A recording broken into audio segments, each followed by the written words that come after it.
Spoken for Communications brings you this preview of North Carolina Central and Savannah State, because every child deserves to be heard. I'm Chris Hooks, play-by-play voice of the NCCU Sports Network, as we get you ready for North Carolina Central and Savannah State as MEAC play begins for the Eagles. Chris Hooks now with the head coach of the Eagles, Henry Fraser III. Coach, let's look back at the Bull City Gridiron Classic. There was a lot of good you could certainly take out of that. How do you take that good from the Duke game to Savannah State? Well, you're right. I thought we definitely improved on our efforts from Elon to Duke. I thought, especially on third down. Third down, we held them from 1 for 10 on third down, and we were able to execute a lot on offense on third down because we were so bad the week before. We fought to the end. The players played extremely hard and all the way to the last whistle. So those are some of the things that we could take from. It's definitely a very coachable film because we did make a lot of mistakes. A lot of them were physical mistakes, but nonetheless, they were mistakes that we were able to go back and coach them up. So, we're excited about league play. We're excited about an opportunity to go into the MEAC play. So we'll be ready. We'll be very focused to go out there to Savannah State and try to get us a win. Jordan Reed came on in relief in the contest against Duke. How do you bottle up his performance against Duke and try to spray it out the rest of the year? Well, I think it's been coming. If you watch his progression, the first game he didn't play bad. The second game, he still was getting his confidence was coming on. He made some plays for us, and then this game he kind of put some things together. He still had a couple of mistakes out there, but he's getting better every week, and that's all you want to see. And the main thing with Jordan's going through his progressions correctly, and he's making the right reads. But he had a couple of interceptions on bad throws, but it was still the right person to go to.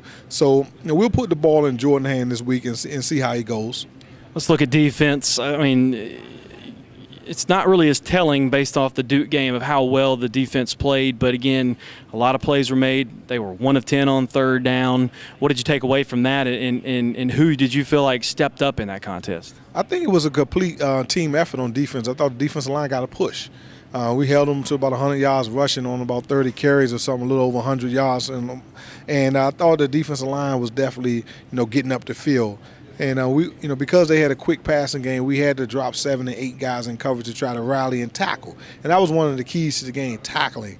And they had a couple of big plays in open space where we didn't come up under control and make plays. But when we went back and watched the film, we were in position to make plays, and that's all I wanted to see. Because last year we were out of position. We didn't quite understand everything that was going on. But when you have guys returning and you're running the same systems on offense, defense, and special teams, they get the familiarity sets in. And then, when you watch the defensive film this week, guys were right there. Whether or not they made the play or not, that remains, that's another story, but you're in position. And that's half the battle. And a lot of times that's really like 3/4 of the battle. Now you just got to go make a play. And we talked about that all week, making plays. Plays just don't happen. You got to make a play. And so we're going to continue to preach the same things that we've been preaching since we got here. We're not going to change. We believe in what we're doing. And sometimes it doesn't look like it's working, but we're getting better in the little areas. And then eventually we'll put it together, offense, defense, special teams, and it'll stay together. It won't just be for a spirit, for just a point. It'll stay together for a long period of time. So I'm excited the direction we're heading in, but I'm just, I'm just weary of this Savannah State team. Well, you talk about Savannah State. It's MEAC play. They've beaten us twice in a row.